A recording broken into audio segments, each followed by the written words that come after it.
Assalamu alaykum muhtaram televizor ko'rguvchilar. Ko'rib atqaninglar Erkin Osiyo radiosi to'g'ri televiziyasining haftalik xabarlar programmasi. Mazkur programmamizda mush bir hafta jarayonida radiomizda berilgan bir qism muhim xabarlarni takrorlab o'tamiz. Men Erkin. Men Gulchehra.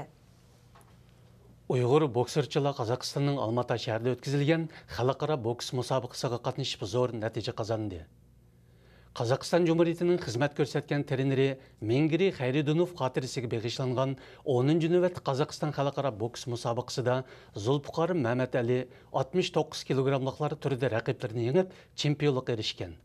O'xshashla olim o'shir 52 kilogramliklar turida kumush medalga erishgan. Bu qitimqi musobaqaga Uyg'ur avtonom rayonidan 7 bokschi qatnashgan bo'lib, musobaqaga qatnashgan Uyg'ur bokschilarning hammasi natijaga erishgan. Zulfiqor Mehmet Ali va olim o'shirlardan boshqa yana Qurbonjon Cho'ng 56 kilogramliklar, Abdurahim Ibrohim bilan Ayso Qori 81 kilogramliklar bo'yicha 3-chilikka, Abdurahim bilan Aydin 60 va 75 kilogramliklar bo'yicha 5-chilikka erishgan. Mengiri Xayridunov nomidagi mazkur musobaqaga Rossiya, Qirg'iziston, O'zbekiston, Ukraina qatorliq sobiq Sovet ittifoqi jumhuriyatlaridan boshqa yana Isroiliya, Kuba qatorliq davlatlarning tanarkatchilari qatnashgan edi. Beijingdagi Uyg'ur arzdorlardan Nurgul To'xti Xitoy saqchi doiralari tomonidan Dunyo Uyg'ur qurultayining Beijingda turishlik vakili degan gumon bilan tutib qilinib 38 kun so'lab qo'yilgan. 2 yilning oldida Nurgul To'xtining 7 yoshli o'g'li Xitoy odam bediklar tomonidan olib qochib ketilib, bu vaqa Nurgul To'xti tijorat qilayotgan Dalian shahrida yuz bergan edi. Gerçi Nurgul xanım oğlunu elib qaçqan Xitoy odam bediklarini tepib, oğlunu qutqizib olgan bo'lsa-mu, biroq o'g'lining binormallığını bayqab saqchiga arz qilgan. Lekin saqchilar odam bediklarini tutib, jazolashdan o'zini qochirgan. Buning bilan u Beijingga berib arz qilishga boshlagan edi. U boshqa arzdorlarni tashkillab Birlashgan Davlatlar Tashkilotining Beijingda turishlik ishxonasi oldida namoyish o'tkazgan. Bu yil 7-oyda u Dalianda tutqun qilinib, 3 turpanga elib berilgan va bu yerda 38 kun qamab qo'yilgan. Saqchilar o'z vaqtida uningga aytmagan bo'lsa-mu, biroq u keyin saqchilarning o'zini Dunyo Uyg'ur qurultayining odami degan gumon bilan so'lab qo'yganligidan xabar topgan. Nurgul xonim yaqinda yana Beijingga qaytib kelgan. Uyg'ur Milliy Harakatining rahbari Rabia Qadiri xonimning tashabbusi va muhojiratga Uyg'urlarning qo'llashi bilan 2008-yildan boshlab Amerikada yer setib olib, Uyg'urlar uchun universal faoliyat markazi qurish safarbarlik harakati olib berilgan edi. Uyg'urlarning Amerikada faoliyat markazi qurishdan iborat bu g'oyasini amaliylashtiridigan zo'r qadam besildi. 20 dekabr Rabia Qadiri xonim qonuniy rasmiyatlarga imzo qo'yib, Amerikaning Maryland shtati tavasidagi Washington shahriga yaqin bir joydan 109 ming yerni rasmiy setib olgan. Dunyo Uyg'ur qurultayi oldingi kuni bayonot e'lon qilib, muhojiratga Uyg'urlarning qurmoqchi bo'lgan Uyg'ur madaniyat uyi uchun rasmiy ziminga ega bo'lganligini jakoladi.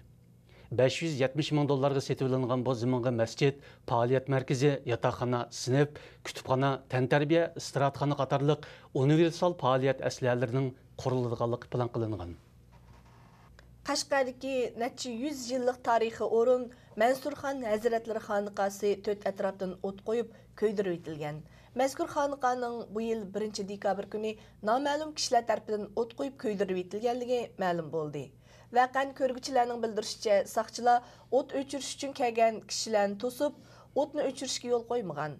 O't ko'yib 24 soat bo'lganda o't o'chirish tarmoqlarining suv chechishga ruxsat qilgan. O't o'chirish xodimlari xonaqaning qab qolgan xam kesaklik tomlarini yuqori besimli suv purkib o'rib tashlagan. Xonaqaning yog'och tashlarini bo'lsa tarixiy asarlar sifatida saqlaymiz deb elib ketgan. Xonaqaning Turkiyada yashayotgan varislari Turkiya hukumatiga arz sunib, mazkur xonaqani qaytarib elishga Turk hukumatining yordam qilishini talab qilgan. Bu vaqa darhol ba'zi Turk axborot vositalarining diqqatini qo'zg'agan. Dunyo bultani nomli bir to'r betida Qashqarning yana bir marvoyati yo'q bo'ldi degan mavzuliq maqola e'lon qilinib, Xitoy doiralarining bu harakatini tanqid qilgan. Qashqardagi madaniy meroslarni qo'g'dab qilish uchun UNESCO qatorliq xalqaro tashkilot va Turkiya qatorliq davlatlarni safarbar qilish o'tirib qo'yilgan. Tanarkat Qozog'istondagi Uyg'urlarning alohida natija qozongan turlarining biri. Astana shahrida yashaydigan 8 yoshli Uyg'ur o'smir Diyos Seyit yaqinda Qozog'istonda o'tkazilgan yosh o'smirlarning karate musobaqasida yuqori natija qozonib, kelar yili Yaponiyada o'tkaziladigan xalqaro yosh o'smirlar karate musobaqasiga qatnashish salohiyatiga erishgan. Almatada chiqadigan Uyg'ur ovozi gazetining xabar qilishicha, bu yil 8 yoshlardagi Uyg'ur karate mahiri yaqinda xalqaro karate musobaqasiga qatnashish taklifnomasini topshirib olgan. Taklifnomaga Xalqaro karate tanharkat birlashmasining prezidentlari Amerikalik kino cho'lpini Steven Seagal va yaponiyalik chempion Xusuya Ruyama qatorliq kishilar imzo qo'ygan. Diyasiyet 6 yoshida Almatada o'tkazilgan bir qitimliq karate musobaqasida chempionlikqa erishib, Qozog'iston davlatlik mukofoti bilan taqdirlangan edi. Diyasning ota-onasi Qozog'iston ichki ishlar ministrligida xizmat qiladi. Ular Diyasni kichigidilla tanharkatning elishish turida chiniqtirgan. 19 dekabr Norvegiyada içilgan sotda təftiş əməldari terror gumandorlaridan Michael Dowdqa 11 yillik, onun qalğan ikki həmrasıga ayrım-ayrım 5 yillik qamoq jazosi berishini talab qilgan.